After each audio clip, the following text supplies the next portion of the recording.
kami mulai keluar dari perusahaan itu jam 11, tiba di pelabuhan itu jam 3. Jadi kamu lari dengan anak kecil ini? Iya, Bapak. Siapa yang gendong? Waktu dalam perjalanan mamanya yang gendong dia. Baik, Omus dan Erlin. Bisakah kamu cerita mengapa kamu sampai berada di sini? Jadi, terima kasih banyak Bapak Romo. Sebelumnya, saya mau perkenalkan nama saya. Saya Sosimus Moa dan ini anak saya, Kristiana Jessica Putri. Dan ini istri saya, Agnes Non Erlin. Jadi, awalnya di kampung, saya kan nyetir mobil taksi kendaraan umum. Lalu, saya dengar teman-teman ini cerita. Menyetir mobil angkot ya? Angkot. Ya, angkot. Berapa tahun tuh? Saya mulai nyetirnya itu tahun 2009. Oke, terus? Tahun 2009, jadi sementara nyetir mobil, saya dengar teman-teman ini cerita di sebuah perusahaan di Bangka, letaknya di Leparpongo. Leparpongo, Bangka. Jadi ini ada orang yang nawar kerja ketika dia masih berada di Maumere untuk bekerja di mana tadi? Di sebuah perusahaan di Leparpongo. Leparpongo ya, terus? Jadi mereka cari anggota, cerita di kampung bilangnya di sini di Leparpongo itu kerjanya bagus di sebuah perusahaan itu. Perusahaan sawit ya? Ya, perusahaan sawit Bapak. Iya. Jadi kami sampai di Leparpongo kerja kok kami punya gaji tidak sesuai dengan apa yang mereka katakan di kampung. Sabar, Leparpongo itu di Bangka Belitung ya? Iya, Bangka Belitung Bapak. Kepulauan Bangka Belitung? Iya. Itu di kota atau memang satu pulau tersendiri? Satu pulau tersendiri Bapak. Perjalanan dari Flores itu dari Flores ke Jakarta? Iya, dari Flores, Makassar, Surabaya, Jakarta. Sampai di Jakarta, kami naik speed ke Pangkal Balam, pelabuhan Pangkal Balam. Lalu kami naik trek ke perusahaan dulu, itu di pusatnya. Di pusatnya habis kami orang lempar lagi ke Leparpongo, naik speed penyeberangan. Apakah itu sesuai dengan perjanjian dulu waktu perjanjian kerja waktu masih pertama ya di Flores itu? Jadi di Flores mereka cerita tentangnya di sini di Leparpongo itu kerjanya bagus. Tapi sampai di Leparpongo kami kerja kok gaji tidak sesuai, kami semua karyawan itu dikasih borongan. Jadi kami kerja itu tidak sampai 1 bulan, kami kabur. Kami kabur itu malam Kamis. Malam Kamis kami kabur jam 11 malam tiba di pelabuhan saya sudah lupa pelabuhan itu. Intinya kami mulai keluar dari perusahaan itu jam 11, tiba di pelabuhan itu jam 3. Jadi kamu lari dengan anak kecil ini? Iya Bapak. Siapa yang gendong? Waktu dalam perjalanan mamanya yang gendong dia. Saya koper sama tas. Jadi kami sampai di pelabuhan itu. Keluar jam 11 malam, tiba di pelabuhan jam 3 subuh. Jam 3 subuh. Jalan kaki. Oh, jalan kaki? Itu berarti dari hutan? Dari hutan Bapak. Ya, terus? Jadi sampai di pelabuhan itu kami naik speed ke Kota Sadai. Bagaimana sampai kamu bertemu Romo Martin? Itu cerita awal bagaimana itu?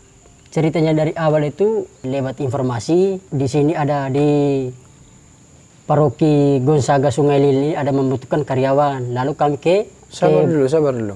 Jangan dulu ke situ. Maksudnya bagaimana kamu sampai berpikir bahwa harus nelpon Romo? Ketika kamu sudah di mana sehingga kamu menelpon Romo? Oh iya. Jadi kami dalam perjalanan itu informasi sama Bapak Romo Pangkras.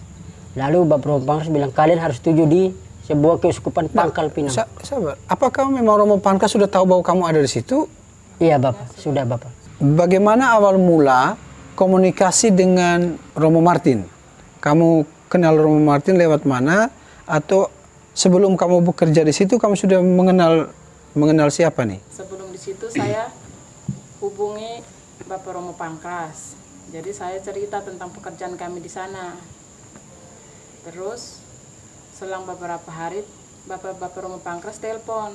Katanya di Paroki Gonzaga Sungai Lilin ada perlu karyawan, ada butuh karyawan. Baik, tadi menarik sekali cerita bahwa mereka melarikan diri, boleh dikatakan begitu, dari jam 11 malam sudah berencana dengan anak kecilnya ini, dengan anaknya ini untuk keluar dari perusahaan itu karena melihat bahwa ini tidak sesuai dengan perjanjian awal. Bagaimana kamu sampai keluar dari situ? Cerita kamu keluar dari perusahaan itu sampai ke pelabuhan. Ya, jadi kami sampai di pelabuhan Kota Sadai, kami naik bis ke Pangkal Balam. Sampai di Bangka, kami hubungi Bapak Romo Martin. Kami sudah lewat dari Koba. Lalu kamu berusaha menghubungi salah satu paroki terdekat ya, salah satunya? Iya. Romo Martin. Bapak Romo Martin. Jadi kami ke Uskupan Pangkal Pinang. Itu letaknya di Severius Koba di Bangka. Jadi kami ketemu sama Bapak Romo Martin langsung kontak Bapak Romo di sini. Jadi kami dalam perjalanan kami itu kami nginap di paroki. Dari paroki Severius Koba ke Mentok.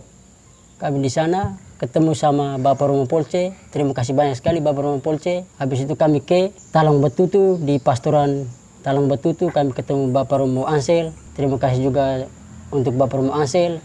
Kami dalam perjalanan tidak ada uang. Saya juga berpikir, kita ini dalam perjalanan tidak ada uang, nanti siapa yang bayar kasih kita? Saya juga bingung. Tapi itu semua saya juga bersyukur karena sekarang saya sudah ada di pastor paroki ini di Sungai Lilin. Saya terima kasih banyak sekali. Romo Martin saat itu juga kelihatan juga ingin menahan kalian Iya, untuk Bapak, di sana betul ya? sekali. Iya. Romo Martin juga untuk menahan kami di sana. Dan di sana di Bangka juga di pastoran itu Bapak Romo suruh kami merawat kebun sawitnya paroki punya. Tapi karena di sini sudah kontak Bapak Romo sama Bapak Romo, lalu kami langsung ke sini. Oke. Baik, ini perjalanan yang menarik, perjalanan singkat dari keluarga kecil ini bersama dengan anaknya. Bagaimana mereka mengalami bahwa ada ketidaksesuaian perjanjian kerja. Ketika pertama mereka mendengar, lalu meninggalkan kampung halaman dengan perjalanan begitu panjang sampai ke kepulauan di Bangka Belitung, lalu mereka melarikan diri dan akhirnya bertemu sederetan para pastor yang menolong mereka. Dan bersamaan dengan itu, kami di sini juga sedang mencari orang yang bisa nyopir. Tapi poin saya yang menarik adalah bahwa kisah perjalanan hidup dari Pak Mu sendiri yang menurut dia, nanti kita bisa dengar ya ceritanya. Dia ini katanya waktu masih di Flores itu tidak pernah masuk gereja. Tapi sekarang tiba-tiba dia harus berada di sini dengan segala situasi itu. Ini mungkin Tuhan mengantar dia ke tempat ini untuk kembali masuk ke dalam gereja. Nah, bagaimana Omus pengalaman ketika di sana Ya. berhubungan dengan gereja ya? Iya Bapak. Jadi saya jujur ya, kalau di kampung setiap minggu atau hari raya Paskah, Natal dan Tahun Baru saya tidak pernah masuk gereja. Tapi saya juga kaget di sini.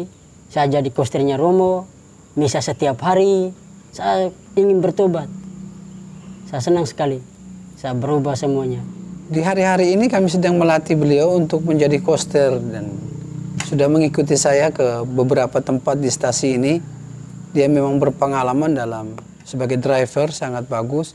Nah, perjalanan ke depan ini adalah perjalanan dia melatih menjadi seorang koster gereja. Bagi saya ini titik poin refleksi yang sangat menarik bahwa rencana Tuhan itu bisa di luar dugaan. Dia keluar dari kampung halaman ingin bekerja di perusahaan sawit. Dalam perjalanan waktu kemudian tertangkap di Kuasi paroki Sungai Lilin bersama istri dan anaknya dan ke depan akan menjadi koster di tempat ini. Apa pesan Omus bagi teman-teman yang berada di kampung yang sebenarnya sudah ada pekerjaan? Omus dulu kan sudah ada pekerjaan di sana, Ya, betul, sopir angkut bertahun-tahun. Ya. Nah, kemudian ada tawaran, lalu akhirnya pingin dengan tawaran itu. Ternyata tawaran itu tidak sesuai dengan perjanjian. Nah, apa pesan untuk mereka? Jadi begini teman-teman, khususnya di Maumere dan di mana saja. Jadi kalau ada orang yang menawarkan untuk bekerja di perusahaan itu harus dengan teliti dan harus tanya-tanya baik-baik dulu. Jadi ini pesan untuk saya teman-teman di Maumere dan di mana saja. Saya ini sudah pengalaman buruk sekali di Bangka, di Leparpongo, itu pengalaman sangat buruk sekali. Saya sama istri dan anak ini saya. Ya selama kami kerja di sini, saya sama istri ini sudah 1 bulan lebih. Kami terima kasih banyak sekali sama Bapak Romo dan kami di sini sangat betah sekali. Saya sama istri dan anak sangat betah sekali kerja di sini. Dan Bapak Romo juga selalu memperhatikan kami. Yang terutama itu Bapak Romo mereka dan yang kedua itu umat-umat. Umat-umat juga saya senang sekali karena mereka perhatikan kami. Terima kasih banyak sekali. Jadi saya kerja di sini saya sangat betah sekali. Demikian sahabat sang pencerita, semoga cerita tentang keluarga ini, keluarga kecil ini bisa menjadi pembelajaran. Yang pertama bahwa ternyata Tuhan punya rancangan sendiri. Kalau Tuhan katakan bahwa rancanganmu bukanlah rancanganku. Memang demikian. Kita bisa merencanakan sesuatu. Tapi pembelajaran yang paling baik adalah ketika kita menangkap sesuatu, terutama janji-janji, kita perlu meneliti dengan sebaik-baiknya. Karena hidup ini tidak ditentukan oleh seberapa besar kita punya jabatan atau kekayaan, tapi seberapa besar kita setia dengan pekerjaan yang kecil-kecil. Mungkin perjalanan Omu sekeluarga menjadi koster di gereja ini menjadi bagian dari jalan atau rencana Tuhan untuk kehidupannya ke depan. Tuhan memberkati. Sampai jumpa, bilang semua. Amin. Sampai jumpa. Sampai jumpa semuanya. Jessica bilang sampai jumpa. Sampai jumpa semuanya, keluarga di Mamer dan di mana saja.